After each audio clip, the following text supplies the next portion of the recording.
Hi, welcome to another episode of Cold Fusion, where I cover anything in science, technology, business or history. In 2016, a large amount of Bitcoin was stolen from an exchange. The event was considered as one of the biggest mysteries in crypto, but who stole the money and where were they?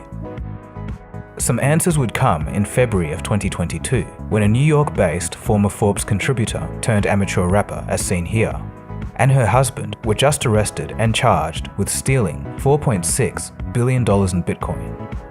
This morning, the Justice Department announcing the largest single seizure of funds in the department's history, recovering billions of dollars in missing Bitcoin. This story has everything, right? You have a big hack, you have a big theft, you have a very colorful couple at the center of all of this.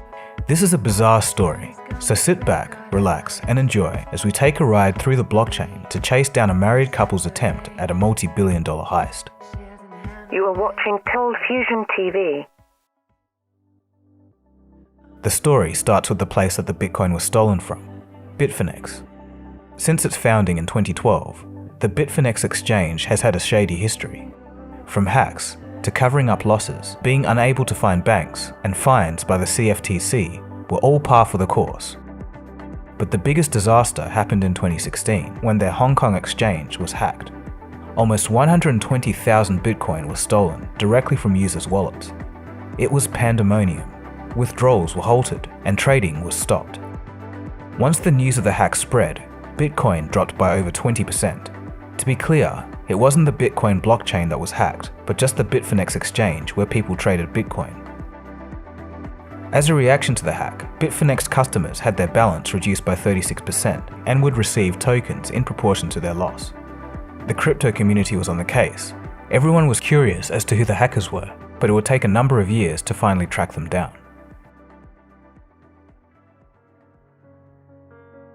Details of exactly how the hack happened aren't 100% clear yet, even after all of these years, but one of the lead theories is something like this.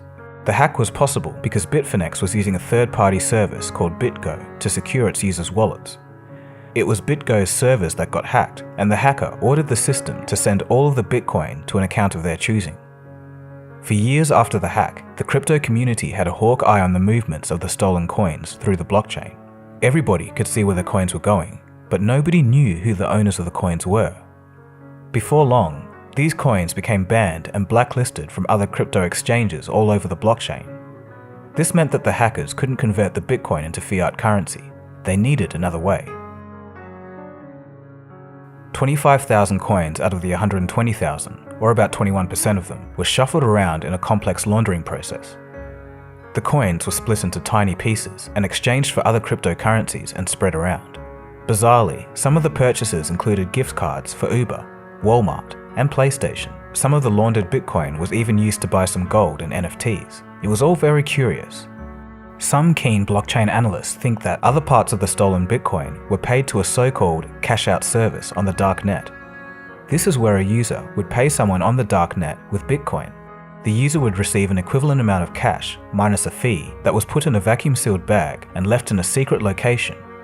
The user would then be given the exact GPS coordinates as to where to pick it up.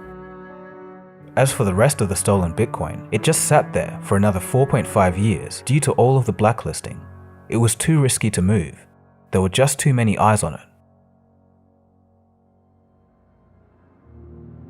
That was until August of 2021, when suddenly $760 million moved from the original hacker's wallet to a new crypto wallet. It looked like the perpetrators had finally gotten tired of sitting on the coins and they wanted to make a run for it. They used a complicated method of transactions that split the coins up into many pieces, but eventually all of the coin movements landed them back into the same wallet. It was a very interesting development. The movements of funds alerted the authorities and the chase was on. With special tools like Elliptic, the complicated movement of coins was tracked. After an investigation, it was found that the crypto wallet belonged to 34-year-old startup founder Ilya Lichtenstein. Lichtenstein and his wife, Heather Morgan, aged 31, allegedly conspired to launder the money according to the Department of Justice. Authorities managed to link the stolen coins to crypto exchange accounts owned under the couple's names. So who were these two? Now this is where things get really interesting, ironic, and just downright bizarre. Lichtenstein was a Russian US national. He grew up in Chicago and attended the University of Wisconsin. According to those who knew him, he was described as quiet and observant, but he had a guarded wall around him. While Lichtenstein was the co-founder of a blockchain startup, since the arrest, most of the focus has been on his wife, Heather Morgan. And if you don't know about me, I'm a serial software entrepreneur who started multiple successful companies. One is a multi-million-dollar profitable one that I started by myself when I was 23. She's a former Forbes contributor who ironically wrote articles on how to protect your business against cybercriminals and talked with crypto exchange owners on how to prevent fraud. She even did a cybersecurity talk with BitGo, which was the very same third-party platform that failed to protect the Bitfinex wallets during the hack. But that was only the start of the weirdness. Morgan, who calls herself the Crocodile of Wall Street, was actually making a name for herself on social media. She was an amateur rapper by the name Razzle Khan, a name she came up with that was supposed to be a reference to Genghis Khan, but, quote, with more pizzazz. Her music videos, TikToks, and rapping can only be described as fit for North Korean torture. I'm sorry. You can't get as high as me. Synesthesia, I can see. Big troublemaker. Made rules cause I'm me. Crazy outlier. Notoriety. Real icebreaker. No one crude as me. Not a peacemaker. Bring the anarchy. Big booty shaker. Coming from the Black Sea. Major earthquaker. Give no apology. Goofy as her social media posts were, it seemed like she had a skill for social engineering. She gave a seminar in 2019 about how to socially engineer yourself into anything. Tips included, while at an event, pretend to use your phone to call a fake friend. While you're doing this, eavesdrop in on important names to gain entry into exclusive parties. Other tips included, follow closely and listen and learn about your target. Name dropping was another hot tip. The seminar description says she used social engineering to navigate and infiltrate black markets and shadow economies in her previous career. Perhaps these skills were helpful to gain a foothold into the inner workings of Bitfinex's security. During her 20s, Heather would travel the world and learned multiple languages, including Japanese, Korean, Russian, Turkish, Arabic, and Cantonese. In 2014, she incorporated SalesFolk, a company that aims to help other firms improve their efficiency when it comes to sales pitches. It was later found that SalesFolk was involved in the money laundering scheme. Heather wrote 47 articles for Forbes as a, quote, Forbes woman, and this was between December 2017 and September 2021. According to Vice, who interviewed people who knew Heather, they were all shocked at the news. They called Heather a nice person, and they also said that she was very driven. Though on the other hand, the Department of Justice tells people not to be fooled. They state that Heather, quote, played an integral role in the money laundering and fraud scheme, end quote. They also say she had extensive knowledge and used a variety of cryptocurrency protocols to launder money. They state she was not an unwitting bystander. In 2019, the couple traveled to Ukraine to set up false identities and create fake passports. They established financial accounts in Russia and Ukraine, and appear to have been setting up a contingency plan to leave the US and flee over east if things got too hot. Unfortunately for them, COVID put an end to those plans. Federal agents would remark that the Ukrainian activities look like something out of a spy novel.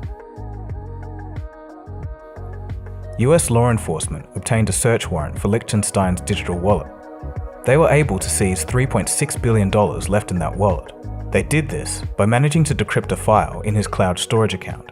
The encrypted file on the cloud had 2,000 crypto wallet addresses and their corresponding private keys. A pretty sloppy move. There's been no explanation of how exactly law enforcement decrypted the file, though through blockchain analysis, authorities could link those wallets directly to the original Bitfinex hack all those years ago.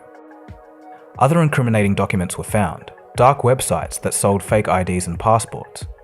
The couple did use a VPN, but they used their real name, email, home address, and used the stolen Bitcoin to purchase it. The game was up, and in total, only about 4% of the Bitcoin was successfully laundered. The couple were arrested on Tuesday morning, February 8, 2022, in New York. According to the Department of Justice, the two have been charged with conspiracy to commit money laundering, which carries a maximum sentence of 20 years in prison, and conspiracy to defraud the US, which brings a maximum sentence of 5 years.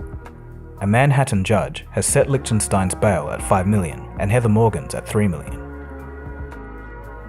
some people have raised some doubts. Could this couple really pull off a $4.6 billion heist? Although the Department of Justice has not publicly linked them to the actual hacking of the cryptocurrency exchange, they were heavily implied to have done it. Since the stolen coins were recently directed to a wallet that they owned and the money was not split up between anyone else, it's believed that they at least had a large involvement. With that being said, this does still leave the door open to the possibility that others may have been involved. Some of the online doubters cite a 2019 arrest of 2 Israeli brothers in relation to the hack, but no further information on legal proceedings have taken place since then.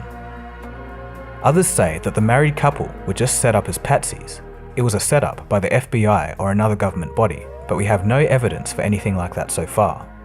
So while there is some ambiguity here, looking at the charges brought by the Department of Justice, it seems that all the evidence points to the eccentric married couple.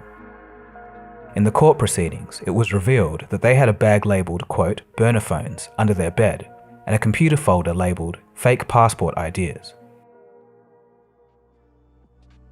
So there you go.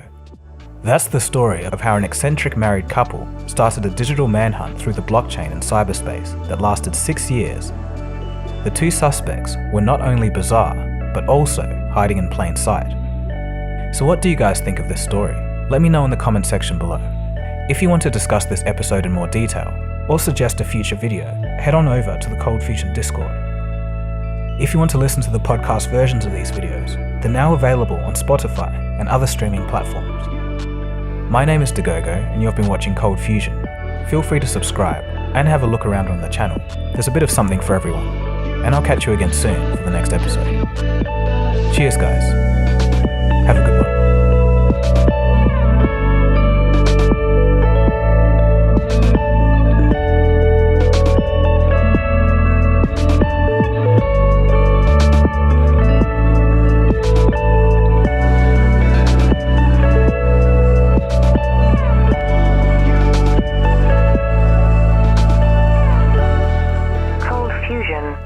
It's new thinking.